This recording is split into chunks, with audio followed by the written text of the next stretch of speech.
नमस्कार दोस्तों, मैं सौरभ जीएस दुनिया में आप सबका एक बार फिर से स्वागत करता हूं। हम लोग यूपी पीएससी आरओ एआरओ रे एग्ज़ाम की तैयारी कर रहे हैं और प्रीवियस ईयर क्वेश्चन की सीरीज़ को सॉल्व कर रहे हैं। तो ये आज हमारा इसका छठा भाग है। आइए इसके प्रश्नों को हम लोग देखते हैं और इसके प्रश्नों को विस्तृत रूप से अध्ययन करते हैं। सबसे पहला प्रश्न है, निम्नलिखित सिद्धांत पर रॉकेट कार्य करता है? अवोगाद्रो अवधारणा, ऊर्जा संरक्षण, संवेग संरक्षण, बर्नौली सिद्धांत। तो इसका यहाँ पर राइट आंसर क्या होगा, इसको हम लोग देखते हैं।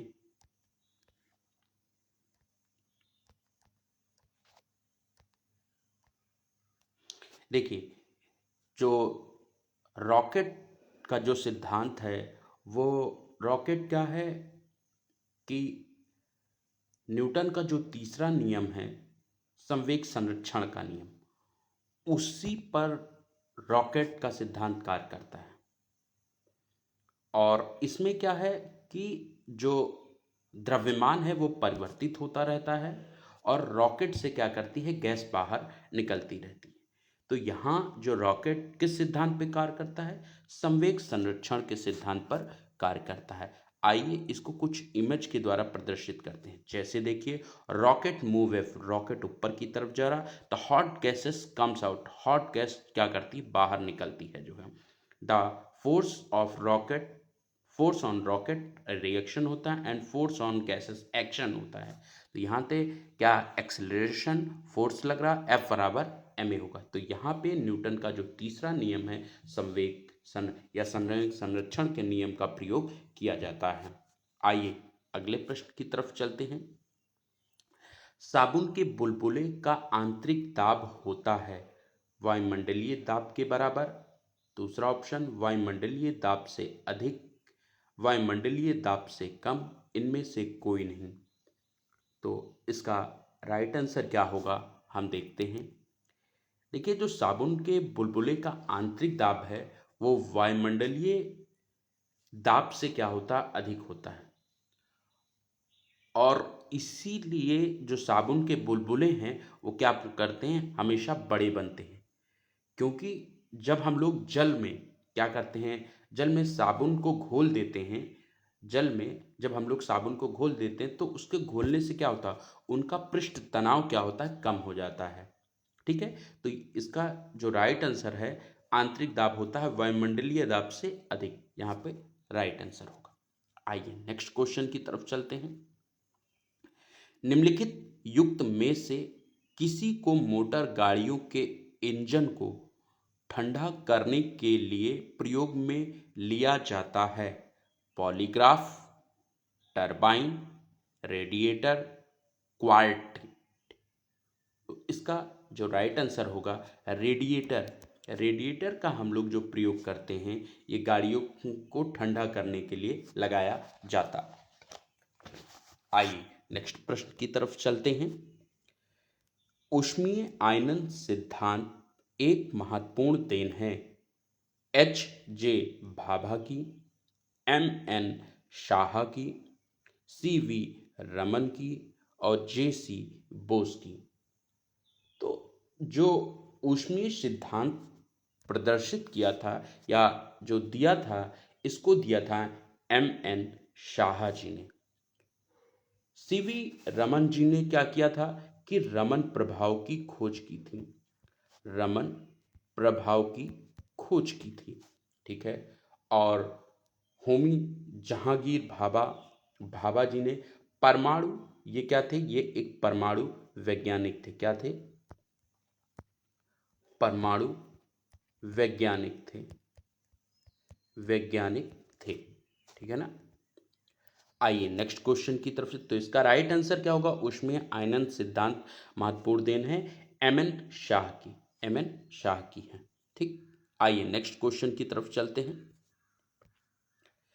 सेल्सियस तथा फ़ारेनहाइट थर्मामीटर एक समान पाठ्यक्रम दर्शाएंगे। मतलब जो सेल्सियस है तथा फ़ारेनहाइट थर्मामीटर एक समान पाठ्यक्रम दर्शाएंगे। -40 डिग्री पर, 40 डिग्री पर, थर्ड ऑप्शन 100 डिग्री पर और फोर्थ ऑप्शन है 212 डिग्री पर। तो इसका जो राइट आंसर होगा, पहले देखिए जो सेल्सियस पैमाना है, जैसे सेल्सियस पैमाने पर सेल्सियस पैमाने पर जो इसका हिमांक बोले, जो जलना मतलब हिमांक मतलब जमना, हिमांक सेल्सियस पैमाने पे जो हिमांक होता है वो कितने पे होता है, 0 डिग्री सेल्सियस पर। और जो इसका भाप बिंदु है ये लगभग कितना होता है, 100 डिग्री सेल्सियस पर। ये 100 डिग्री सेल्सियस पर होता है। ठीक, इसी प्रकार से जो फॉरेन हाइट है, क्या है, फॉरेन फॉरेन हाइट में जो हिमांक हिमांक ये पड़ता है 32 डिग्री फॉरेन हाइट।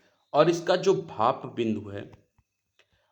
बिंदु है ये पड़ता है 212 फ़ारेनहाइट। तो यहाँ पे जो इसका राइट आंसर होगा, -40 डिग्री पर जो है ये फ़ारेनहाइट तथा सेल्सियस जो थर्मामीटर है, उन दोनों का पाठ्यक्रम क्या होता है, एक ही रहता है। दोनों ही क्या रहता है, एक रहता है। मतलब सेल्सियस और जो है फ़ारेनहाइट पे -40 डिग्री पे दोनों क्या रहते हैं, एक रहते हैं। तो इसका जो राइट आंसर होगा यहाँ पे -40 डिग्री, -40 डिग्री पर होगा। ठीक, आइए अगले प्रश्न को तरफ चलते हैं।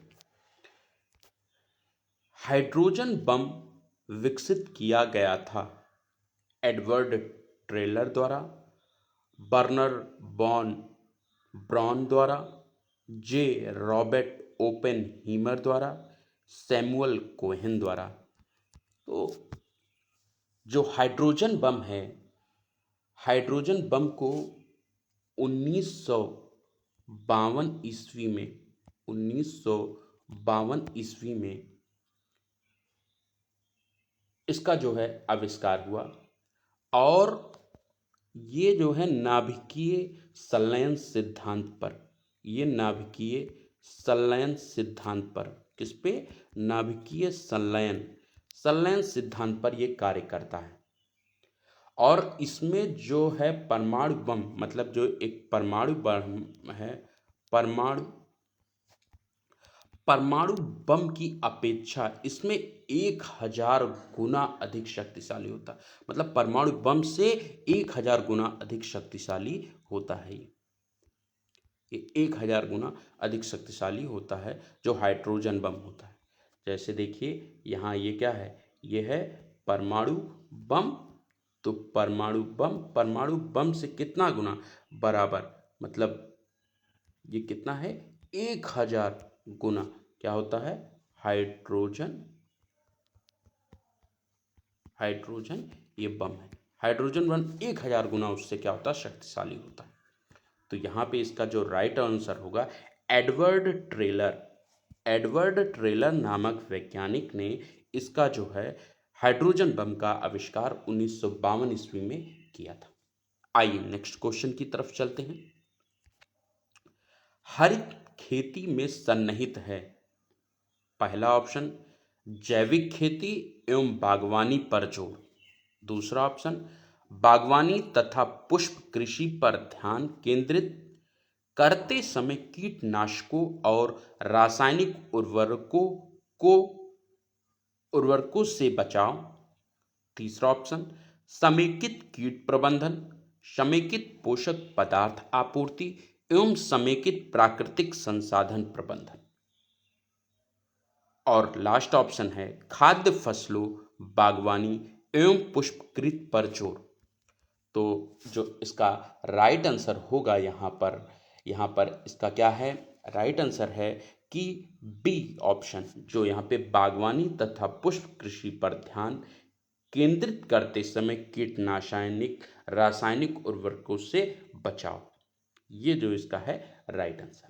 आइए नेक्स्ट क्वेश्चन की तरफ चलते हैं हम लोग।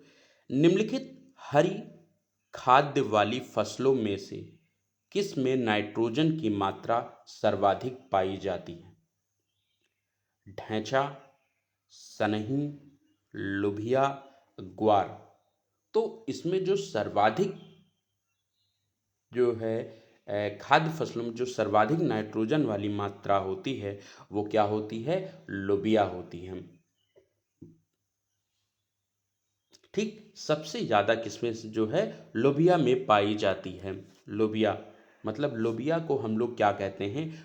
बोड़ा। एक दूसरा नाम इसका क्या होता है? बोड़ा। बोड़ा, ठीक है ना। और इसमें लगभग 0.49% तक की नाइट्रोजन पाई जाती है। उसके बाद पहले नंबर पे क्या है? लोबिया। और दूसरे नंबर पर पाया जाता है ढैंचा।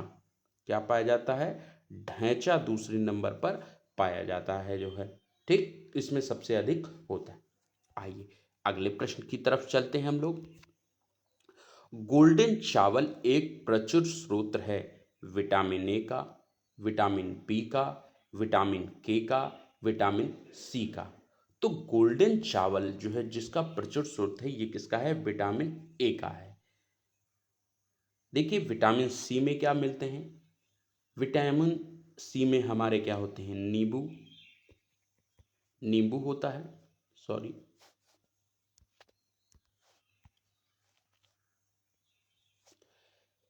विटामिन सी में क्या मिलता है ये ध्यान देना है मुझे। विटामिन सी में क्या मिलते हैं? नींबू मिलता है। इसके अंतर क्या क्या होते हैं? नींबू है, नींबू होते हैं। और टमाटर और हरी सब्जियां, ठीक, टमाटर और हरी सब्जियां किस में पाई जाती हैं? विटामिन के में। विटामिन के में यहाँ पे क्या होती हैं? टमाटर और हरी सब्जियां किस में पाई जाती हैं? विटामिन के में मिलता है इसमें जो है। ठीक, चलिए आइए अगले प्रश्न की तरफ चलते हैं। निम्नलिखित सब्जियों में सर्वाधिक विटामिन सी पाया जाता है? मिर्च में, कुम्हड़े में, मटर में और मूली में। तो इसका जो राइट आंसर है, इसमें क्या होता है कि अगर जो सबसे ज़्यादा विटामिन सी पाया जाता है, पहले विटामिन सी को हम लोग क्या कहते हैं? विटामिन जो विटामिन सी है इसको हम लोग एस्कॉर्बिक एसिड कहते हैं। क्या बोलते हैं? एस्कॉर्बिक एसिड, एस्कॉर्बिक अम्ल बोलते हैं इसको, एस्कॉर्बिक अम्ल बोलते हैं। और जो अगर एस्कॉर्बिक अम्ल बोलते हैं और इसके जो इसकी कमी अगर मान लीजिए हो जाती है तो इसकी कमी से स्कर्वी रोग होता है। कमी से क्या होता है? स्कर्वी रोग होता है। और इस प्रश्न में जो है, इस प्रश्न का राइट आंसर होगा मिर्च। अगर आप 100 ग्राम मिर्च ले रहे हैं तो उसमें 144 क्या होगा? 144 मिलीग्राम आपको क्या मिलेगा? विटामिन सी पाया जाएगा। विटामिन सी 100 ग्राम के मिर्च में 144 मिलीग्राम विटामिन सी पाया जाता है। आइए नेक्स्ट क्वेश्चन की तरफ चलते हैं। निम्नलिखित आम की किस्म में से कौन दशहरी और नीलम के क्रॉस से विकसित की गई है? चौसा, मल्लिका, अल्फांसो, आम्रपाली। तो जो इसका राइट आंसर है, इसका राइट आंसर है आम्रपाली। तो आम्रपाली को सन 1971 में, 71 ईस्वी में एक कृषि वैज्ञानिक थे डॉक्टर पीके मजूमदार। इन्होंने डॉक्टर पीके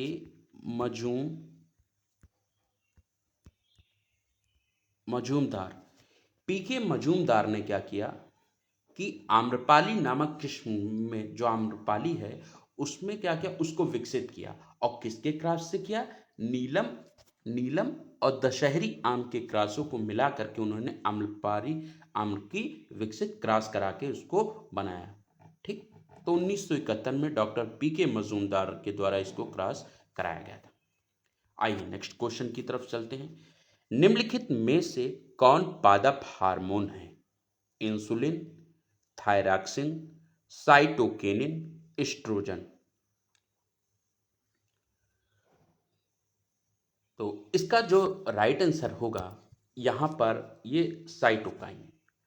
साइटोकाइनिन एक पादप हार्मोन है और ये क्षारीय प्रकृति का हार्मोन है और इसका जो अधिकतर संश्लेषण होता है वो पौधों की जड़ों के अग्र सिरों में होता है, जग्र, है ना। आइए नेक्स्ट क्वेश्चन की तरफ चलते हैं। येलो वेन मोजैक गंभीर बीमारी है? बैगन की, भिंडी की, मटर की, पत्ता गोभी की। तो जो येलो वेन मोजैक है ये भिंडी की सबसे गंभीर बीमारी है। किसकी है? भिंडी की सबसे गंभीर बीमारी।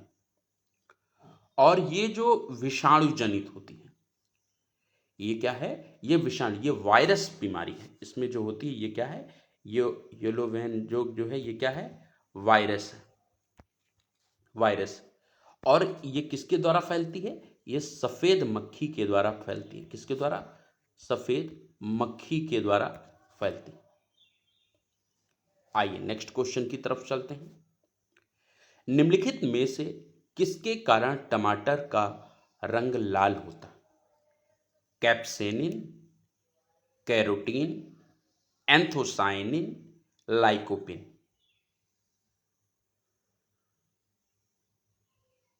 तो इसमें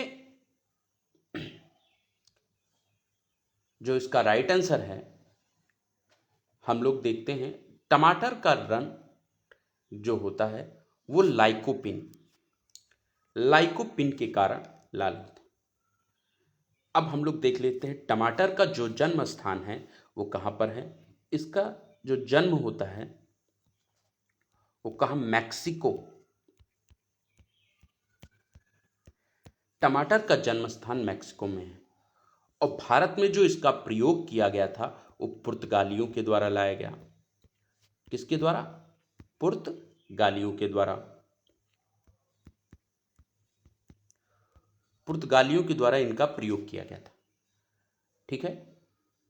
और टमाटर का उत्पादन, सबसे ज्यादा उत्पादन, जो ज्यादा उत्पादन करता है वो है चीन, प्रथम स्थान पर है। द्वितीय स्थान पर टमाटर के उत्पादन में भारत है। ठीक, उसके बाद ये जानिए टमाटर का जो लाल रंग है, टमाटर का सॉरी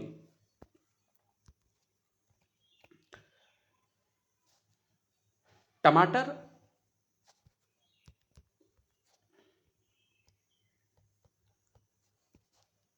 टमाटर का लाल रंग किसके कारण होता है? लाइकोपिन के कारण, लाइकोपिन के कारण। ठीक, ये है। गाजर का जो नारंगी रंग है, गाजर में जो नारंगी रंग है वो किसके कारण होता है? कैरोटीन के कारण। किसके कारण? कैरोटीन के कारण, कैरोटीन के कारण। मिर्च में जो तीखापन होता है, मिर्च में तीखापन, वो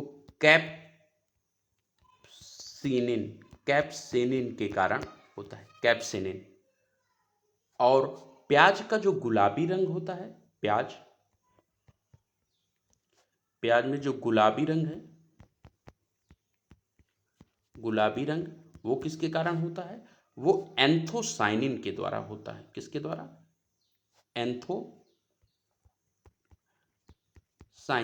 एंथोसाइनिन के द्वारा ये होता है। ठीक, तो जो इसका राइट आंसर था वो आप लोगों ने देख लिया है। किसके कारण? टमाटर का लाल लाइकोपिन के कारण। आइए आइए नेक्स्ट क्वेश्चन की तरफ चलते हैं। निम्नलिखित में से किसके मापन में फोनोमीटर का उपयोग किया जाता है? प्रकाश के चमकीलेपन की क्षमता, अत्यधिक उच्च ताप, विद्युत चुंबकीय तरंग की आवृत्ति, ध्वनि मापन। तो जो फोनोमीटर का उपयोग है वो ध्वनि मापन के लिए किया जाता है। आइए नेक्स्ट क्वेश्चन की तरफ चलते हैं। निम्नलिखित में से किसका नाभिकीय ईंधन के रूप में प्रयोग नहीं किया जा सकता? Uranium, thorium, calcium, plutonium. देखिए, इसमें पूछा है नाभिकीय ईंधन के रूप में यूरेनियम का प्रयोग किया जाता है, थोरियम का प्रयोग किया जाता है, प्लूटोनियम का भी प्रयोग किया जाता है, लेकिन जो इसमें कैल्शियम है इसका प्रयोग नहीं किया जाता है। इसमें पूछा है नाभिकीय ईंधन के रूप में प्रयोग नहीं किया जा सकता, तो कैल्शियम का प्रयोग नहीं किया जा सकता। कैल्शियम अधिकतर दूध में पाया जाता है, कैल्शियम हड्डियों में पाया जाता है, अंडे के छिलके में। तो ये कैल्शियम जो है प्राकृतिक में मुक्त अवस्था में रहता है, कैल्शियम मुक्त अवस्था में। लेकिन जो यूरेनियम, थोरियम, प्लूटोनियम है, ये नाभिकीय ईंधन के रूप में इनका प्रयोग होता है। ठीक, आइए नेक्स्ट क्वेश्चन की तरफ चलते हैं। चिकित्सकीय भाषा में गोल्डन आवर का संबंध है कैंसर के अंतिम चरण में, गर्भ में शिशु की जानकारी से, हृदयाघात से, वास्तव में बच्चे के जन्म लेने से। तो इसका राइट आंसर होगा यहां पर हृदयाघात से, हार्ट अटैक से। गोल्डन आवर का तात्पर्य जो है हृदयाघात से होता है। आइए नेक्स्ट प्रश्न की तरफ चलते हैं। बीटा ब्लॉकर एक औषधि है बढ़ाने हेतु चिरकालिक मधुमेह से, प्रोस्टेट ग्रंथ के बढ़ने से, हृदयाघात से, या इनमें से कोई नहीं। तो इसका राइट आंसर होगा जो बीटा कॉलर है वो हृदयाघात मतलब हार्ट अटैक से बचने की औषधि है। आइए नेक्स्ट प्रश्न की तरफ चलते हैं। मानव शरीर के भीतरी भाग में रोगों की पहचान की जाती है कार्डियोग्राफ द्वारा, एंडोस्कोपी द्वारा, जायरोस्कोपी द्वारा, क्रिस्टोग्राफ द्वारा। तो इसका राइट आंसर होगा जो भीतरी रोगों की पहचान होती है वो एंडोस्कोपी द्वारा होती है। कार्डियोग्राफ के अंदर क्या होता है? हृदय की जांच होती है। जायरोस्कोपी में क्या होता है? कोणीय गति को मापते हैं। क्या होते हैं? कोणीय गति को। और क्रिस्टोग्राफ में क्या करते हैं? पौधों की जो वृद्धि होती है, पौधों में वृद्धि की माप की जाती है, पौधों में वृद्धि की माप की जाती है। आइए नेक्स्ट प्रश्न की तरफ चलते हैं। प्रकृति में सर्वाधिक प्रचुरता से पाए जाने वाले कार्बनिक यौगिक हैं ग्लूकोज, फ्रक्टोज, सुक्रोज, सेलुलोज। तो प्रकृति में जो सर्वाधिक पाया जाने वाला कार्बनिक यौगिक है उसको सेलुलोज कहते हैं और यह एक प्रोटीन तथा पॉलीसेकेराइड है। इसका जो फार्मूला है वो क्या है? C6H10O5। सुक्रोज का फॉर्मूला और ये क्या है? ये एक प्रोटीन है, ये एक प्रोटीन है और तथा क्या है? पॉलीसेकेराइड,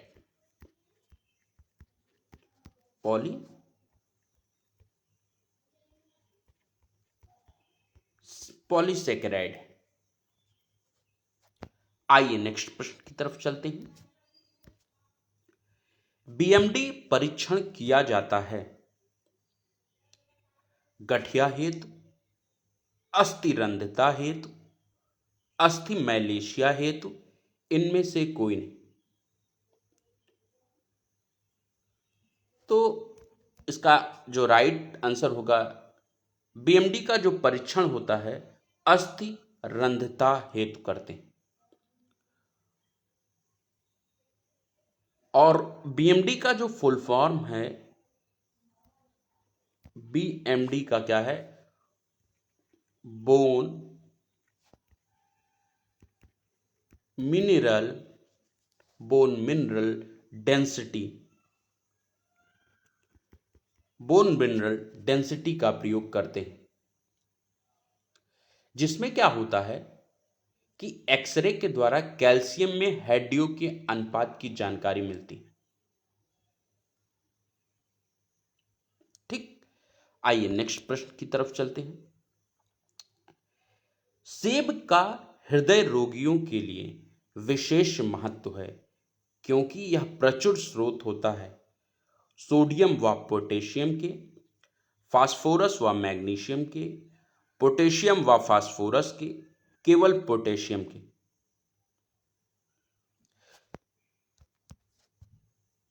इसका राइट आंसर होगा, हृदय रोगियों के लिए जो सेब है वो बहुत ही आवश्यक है क्योंकि ये क्या करता है, कोलेस्ट्रॉल को घटाता है और सेब में कुछ पर्याप्त मात्रा में खनिज पाए जाते हैं। तो इसमें जो सबसे अधिक होते हैं वो खनिज कौन से हैं, सोडियम और पोटेशियम। सोडियम और पोटेशियम जो क्या करते हैं, ये हृदय की धड़कनों को नियंत्रित रखने का काम करते हैं और उसके रक्तचाप को भी बनाए रखते हैं। तो आइए अगले प्रश्न की तरफ चलते हैं हम लोग। निम्नलिखित में किसकी क्रियाविधि रिकॉर्ड करने हेतु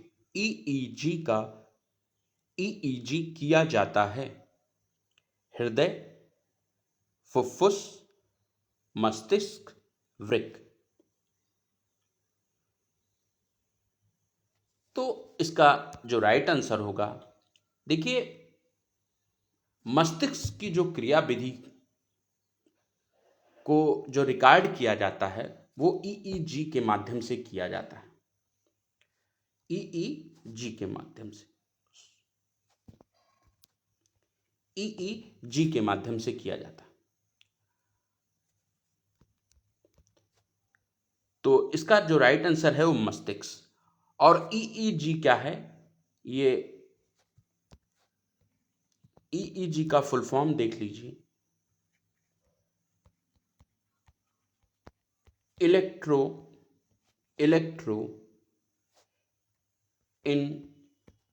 इंसेफेलो इंसेफेलो इंसेफेलोग्राफ इंसेफेलोग्राफ इंसेफेलोग्राफ है। ठीक, इसका राइट आंसर हो जाएगा। आइए नेक्स्ट प्रश्न की तरफ चलते हैं। ओरल सबम्यूकस फाइब्रोसिस बीमारी का क्या कारण, मदिरापान, धूम्रपान, तंबाकू युक्त गुटखा, लाल मांस का सेवन। तो इसका जो राइट आंसर है, ओरल सबम्यूकस फाइब्रोसिस नामक जो बीमारी होती है वो तंबाकू युक्त गुटखा से होती है और अत्यधिक गुटखा खाने से यह बीमारी पैदा होती है, जिससे क्या होता है, मुख कम खुलता है। आइए अगले प्रश्न की तरफ चलते हैं हम लोग। जल का अधिकतम घनत्व होता है 373 केल्विन पर, 277 केल्विन पर, 273 केल्विन पर और 269 केल्विन पर। तो जल का जो अधिकतम घनत्व है वो 277 केल्विन पर होता है। आइए नेक्स्ट प्रश्न की तरफ चलते हैं। ग्रीष्मकालीन ओलंपिक 2024 का आयोजन स्थल है जिनेवा में, पेरिस में, न्यूयॉर्क में, पर्थ में। तो जो ग्रीष्मकालीन ओलंपिक है वो कहाँ पे होगा? पेरिस में। पेरिस कहाँ पर है? फ्रांस। आइए नेक्स्ट चलते हैं। भारत में एग्रो इकोलॉजिकल जोन्स कृषि पारिस्थितिकीय क्षेत्र का कुल संख्या है 15, 17, 19, 20। तो नेशनल ब्यूरो ऑफ सॉइल सर्वे के अनुसार जो जलवायु जैव एवं भौगोलिक परिस्थितियों के आधार पर जो वर्तमान इस समय स्थिति है इकोलॉजिकल जोन्स की, वो कितनी है? 20 है। आइए नेक्स्ट प्रश्न की तरफ चलते हैं। प्रथम भूमि विकास बैंक की स्थापना 1920 ईस्वी में हुई थी। यह अवस्थित था मेरठ में, झांग में, मुंगेर में, ठाणे में। तो जो प्रथम भूमि विकास बैंक की स्थापना सर्वप्रथम पंजाब के एक झांग शहर में, किसमें? पंजाब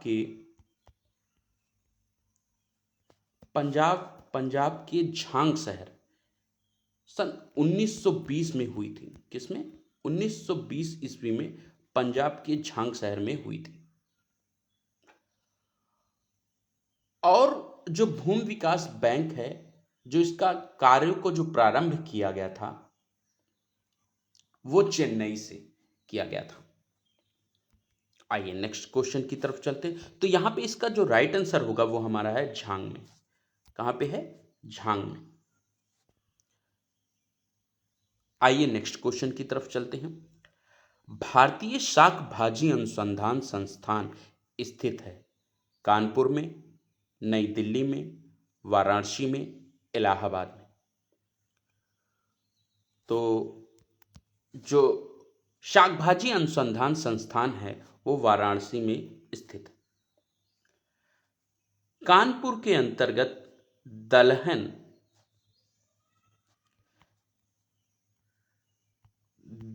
का अनुसंधान संस्थान केंद्र है। आइए नेक्स्ट प्रश्न की तरफ चलते हैं। व्यापार संतुलन में निम्नलिखित में से कौन सम्मिलित होता है? माल, सेवाएं, भुगतान का हस्तांतरण, ये सभी।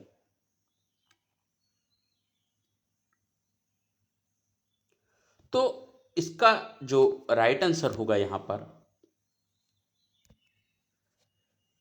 देखिए, जो किसी कोई भी देश है और उस देश के अंतर्गत जितने भी आयात निर्यात होंगे उन्हीं को क्या कहते हैं? व्यापार संतुलन कहा जाता है। मतलब आयात एक देश के अंतर्गत जो होगा, जैसे मान लीजिए एक देश है ये, और इस देश के अंतर्गत जितने भी एक वर्ष के दौरान जो आयात निर्यात होगा, जैसे इनकम, यानी इनकम, इनकम और आउटकम, इस देश के अंदर जितने भी, उसका जो अंतर आएगा, मतलब डिफरेंस जो आएगा, उसी को क्या कहते हैं? व्यापार संतुलन कहते हैं। उसी को व्यापार संतुलन कहते हैं। और किसी देश का जो माल हो वो आयात निर्यात तथा सेवाओं पर ही निर्भर रहता है। तो जो इनका अंतर है वही भुगतान क्या क्या कहलाता है। तो ये ध्यान रखिए कि किसी देश के अंतर्गत जितने आयात और निर्यात होते हैं एक वर्ष के भीतर, और जो उनका अंतर आएगा वही क्या होगा? व्यापार संतुलन। तो व्यापार संतुलन किससे प्रदर्शित करता है? यहां पर माल से प्रदर्शित करता है। ठीक। आइए नेक्स्ट क्वेश्चन की तरफ चलते हैं। पूसा सिंधु गंगा एक प्रजाति है गेहूं की, धान की, मसूर की, चना की। तो जो पूसा सिंधु गंगा एक प्रजाति है वो गेहूं की एक प्रजाति है। आइए अगले प्रश्न की तरफ चलते हैं। निम्नलिखित कार्यक्रमों में से कौन सा भारत सरकार का सामाजिक विकास कार्यक्रम नहीं है? मध्याह्न भोजन योजना, सर्व शिक्षा अभियान, पूर्व की ओर देखो नीति, ग्रामीण स्वास्थ्य मिशन। तो इसका जो राइट आंसर है वो क्या है? लुक ईस्ट पॉलिसी, मतलब पूर्व की ओर देखो नीति भारत का सामाजिक विकास कार्यक्रम नहीं है। मध्याह्न भोजन योजना भी है, सर्व शिक्षा भी अभियान है, और ग्रामीण स्वास्थ्य मिशन भी ये भारत की सामाजिक विकास कार्यक्रम है, लेकिन पूर्व की ओर देखो ये नीति नहीं। आइए नेक्स्ट क्वेश्चन की तरफ चलते हैं। राजस्व घाटे में से पूंजी पर संपत्तियों के सृजन हेतु अनुदान को घटाने पर क्या प्राप्त होता है? तो इसका पहला ऑप्शन बजटीय घाटा, दूसरा ऑप्शन राजकोषीय घाटा, तीसरा है प्राथमिक घाटा, और चौथा है प्रभावी राजस्व घाटा। तो इसका राइट आंसर होगा प्रभावी राजस्व घाटा। आइए अगले प्रश्न की तरफ चलते हैं। Uttar Pradesh international trade show के प्रथम संस्करण का आयोजन प्रदेश के किस जनपद में किया गया? सहारनपुर, गौतम बुद्ध नगर, लखनऊ, गोरखपुर। तो जो इसका प्रथम संस्करण हुआ ये गौतम बुद्ध नगर में हुआ, और इंडिया एक्सपो मार्ट ने इसको 21 से 25 सितंबर 2023 में किया था। इस ट्रेड शो का जो उद्घाटन था उद्घाटन था इसको भारत की पहली आदिवासी महिला राष्ट्रपति द्रौपदी मुर्मू ने किया था। किसने किया था? द्रौपदी मुर्मू ने किया था। आइए अगले प्रश्न की तरफ चलते हैं।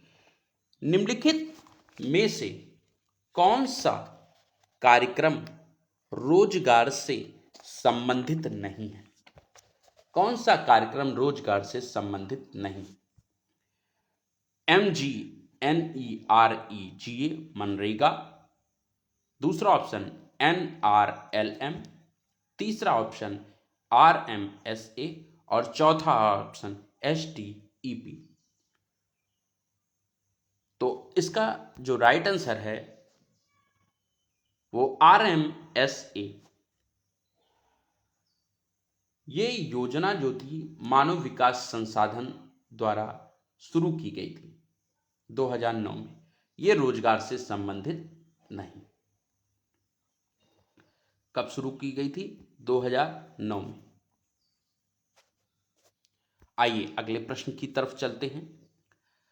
सदाबहार क्रांति भारत में कृषि उत्पादन बढ़ाने के लिए प्रयोग में लाई गई किसके द्वारा? पहला ऑप्शन नॉर्मन बोरलॉग द्वारा, MS स्वामीनाथन द्वारा, राजकृष्णा द्वारा, RKV राव द्वारा। तो जो भारत में कृषि उत्पादन बढ़ाने के लिए सदाबहार क्रांति लाई गई थी ये डॉक्टर MS स्वामीनाथन द्वारा लाई गई थी, और इसी क्रांति के बाद लगभग भारत में 210 मिलियन टन खाद्यान्न हुआ था, और वर्तमान में इससे दुगना लगभग 420 मिलियन टन है। तो जो सदाबहार क्रांति की अवधारणा थी वो लगभग 2006 में MS स्वामीनाथन ने दिया था। आइए नेक्स्ट क्वेश्चन की तरफ चलते हैं। भारत की निम्नलिखित पंचवर्षीय योजनाओं में से किसमें सामाजिक न्याय एवं समानता के साथ समृद्धि पर बल दिया जाता है? 9वीं, 8वीं, 7वीं, 6वीं। तो इसका राइट आंसर होगा 9वीं पंचवर्षीय योजना। नौवीं पंचवर्षीय। नौवीं पंचवर्षीय योजना कब थी? 1997 से लेकर के 2002 तक नौवीं पंचवर्षीय योजना थी।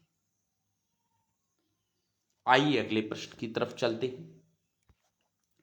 भारत के आर्थिक सर्वेक्षण प्रकाशित किया जाता है वित्त मंत्रालय द्वारा, योजना आयोग द्वारा, वाणिज्य मंत्रालय द्वारा, भारतीय सांख्यिकी संस्थान द्वारा।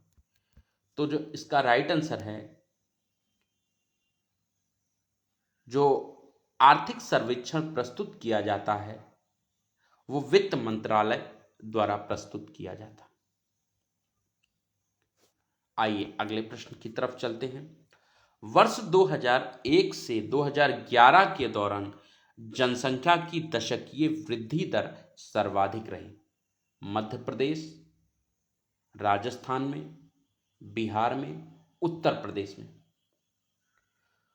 तो जो दशकीय वृद्धि सर्वाधिक रही वो बिहार राज्य में सबसे अधिक रही। कितनी? 25.4% रही। जबकि राजस्थान में 21.3% थी। मध्य प्रदेश में 20.30% थी और उत्तर प्रदेश में 20.2% रही। तो सबसे अधिक जो वृद्धि थी वो कहां थी? बिहार। आइए अगले प्रश्न की तरफ चलते हैं। भारत की जनगणना 2011 के अनुसार देश के मिलियन 10 लाख के नगरों की सूची में अंतिम स्थान पर है सूरत, कोटा, मंगलौर, इलाहाबाद। तो इसका जो राइट आंसर है वो कोटा है। कौन सा है? कोटा। आइए अगले प्रश्न की तरफ चलते हैं। जनगणना 2011 के अनुसार निम्नलिखित राज्यों में से किस में पुरुष और स्त्री की साक्षरता की प्रतिशत दरों में न्यूनतम अंतर है? मिजोरम, केरल, मेघालय, नागालैंड। तो जो न्यूनतम अंतर इसमें है वो है केरल।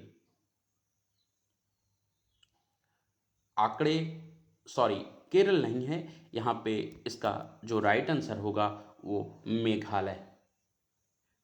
देखिए, जो मेघालय में पुरुष साक्षरता दर है वो 76% है और महिला की जो साक्षरता प्रतिशत है वो 2.9% है। तो यहाँ पे जो दोनों का अंतर है वो 3.1%।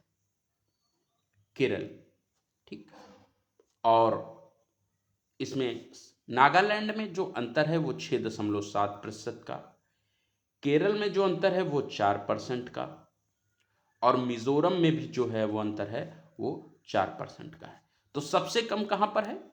मेघालय।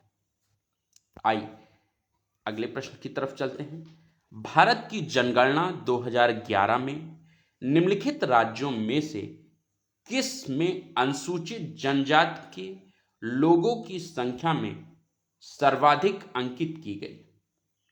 उड़ीसा, राजस्थान, महाराष्ट्र, मध्य प्रदेश।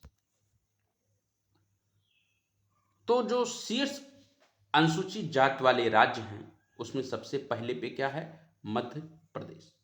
दूसरे नंबर पर कौन सा है? महाराष्ट्र। और तीसरे नंबर पर है उड़ीसा। आइए अगले प्रश्न की तरफ चलते हैं। निम्नलिखित में से कौन इस सिद्धांत के प्रबल समर्थक थे कि जो नैतिक दृष्टिकोण से गलत है वह राजनीतिक दृष्टिकोण से भी कभी सही नहीं हो सकता? जवाहरलाल नेहरू, सरदार पटेल, महात्मा गांधी, सी राजगोपालाचारी। तो जो इसका राइट आंसर होगा वो है महात्मा गांधी। इसके प्रबल समर्थक थे। आइए अगले प्रश्न की तरफ चलते हैं। नेक्स्ट क्वेश्चन है, भारत में मिशन इंद्रधनुष अभियान संबंधित है?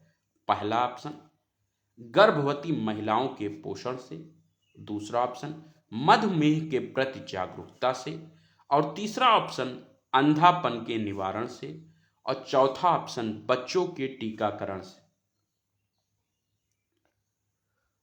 तो इसका जो राइट आंसर है ये है बच्चों के टीकाकरण से। ये इसकी जो शुरुआत की गई थी वो 25 दिसंबर 2014 से इसकी शुरुआत की गई थी, मिशन इंद्रधनुष की। आइए नेक्स्ट क्वेश्चन की तरफ चलते हैं। भारत में अक्षय पात्र फाउंडेशन संबंधित है प्राथमिक विद्यालयों के विद्यार्थियों के मध्याह्न भोजन से, दूसरा ऑप्शन गर्भवती महिलाओं के पोषण से, तीसरा ऑप्शन ग्रामीण बच्चों के पोषण से, और चौथा ऑप्शन ग्रामीण वृद्धजनों के पोषण से। तो जो इसका राइट आंसर है यहां पर निशुल्क मध्याह्न भोजन से, निशुल्क मध्याह्न भोजन से। इसकी जो शुरुआत हुई थी वो 2000 में हुई थी, 2000 में हुई थी। आइए, और इसकी जो संस्था की शुरुआत हुई वो सबसे पहले कहाँ हुई? कर्नाटक। कहाँ पे? कर्नाटक, बेंगलुरु में। आइए अगले प्रश्न की तरफ चलते हैं। निम्नलिखित में से कौन कहा करते थे कि गलत साधन हमें कभी भी सही उद्देश्य तक नहीं ले जाते? इसका कथन, पहला ऑप्शन सरदार पटेल, दूसरा महात्मा गांधी, तीसरा लाला लाजपत राय, और चौथा ऑप्शन जवाहरलाल नेहरू। तो इसका राइट आंसर होगा महात्मा गांधी। आइए अगले प्रश्न पर चलते हैं। विश्व जनसंख्या दिवस मनाया जाता है 4 अक्टूबर को, 31 मई को, 11 जुलाई को और 10 दिसंबर को। तो जो इसका राइट आंसर होगा विश्व जनसंख्या दिवस 11 जुलाई को मनाया जाता है, जबकि 31 मई को विश्व तंबाकू दिवस मनाया जाता है। विश्व तंबाकू दिवस है। और 10 दिसंबर को मानवाधिकार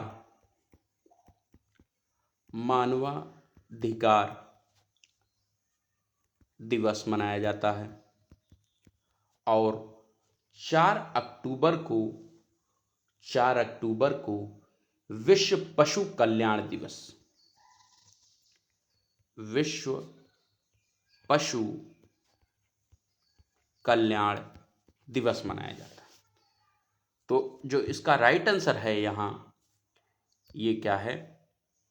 11 जुलाई। आइए अगले प्रश्न की तरफ चलते हैं। भारत में सामुदायिक विकास कार्यक्रम कब प्रारंभ हुआ? 1958 में, 1955 में, 1952 में, 1951 में। तो सामुदायिक विकास कार्यक्रम की जो शुरुआत हुई वो 1952 में हुई थी। आइए अगले प्रश्न की तरफ चलते हैं। विश्व व्यापार संगठन अवस्थित है न्यूयॉर्क में, जिनेवा में, वॉशिंगटन डीसी में, लंदन में। तो जो इसका आंसर राइट आंसर होगा विश्व व्यापार संगठन जिनेवा में है। और इसकी स्थापना जो हुई थी, इसकी स्थापना 1 जनवरी 1995 को हुई थी। और जिनेवा कहाँ पर है? जिनेवा है स्विट्जरलैंड में है। आइए अगले प्रश्न की तरफ चलते हैं। और आज का ये अंतिम प्रश्न है। निम्नलिखित में से कौन उत्तर प्रदेश के प्रथम लोकायुक्त थे? न्यायमूर्ति N.K. गोयल, न्यायमूर्ति सेकंड ऑप्शन न्यायमूर्ति विशंभर दयाल, और थर्ड ऑप्शन न्यायमूर्ति मुर्तजा हुसैन, न्यायमूर्ति N.K. मेहरोत्रा। तो इसका राइट आंसर जो है वो प्रथम लोकायुक्त न्यायमूर्ति विशंभर दयाल थे। आशा करता हूं आपको मेरी ये वीडियो पसंद आई होगी और मैं उम्मीद करता हूं कि इसको आप सभी लोग अपने दोस्तों को शेयर करेंगे। इसको लाइक शेयर एंड सब्सक्राइब जरूर से जरूर कराएं और सभी अपने दोस्तों को इस वीडियो के बारे में बताएं, इस वीडियो के लिए दें, क्योंकि ये आर ओ के लिए बहुत ही इम्पोर्टेंट क्लास की सीरीज चल रही है, जो आपको इसमें बहुत सारे क्वेश्चंस देखने को मिलेंगे जो है। ठीक, तो इसी के साथ मैं वीडियो को समाप्त करता हूँ। नमस्कार। आप लोग इस चैनल को लाइक शेयर एंड सब्सक्राइब करना ना भूलें। Thank you.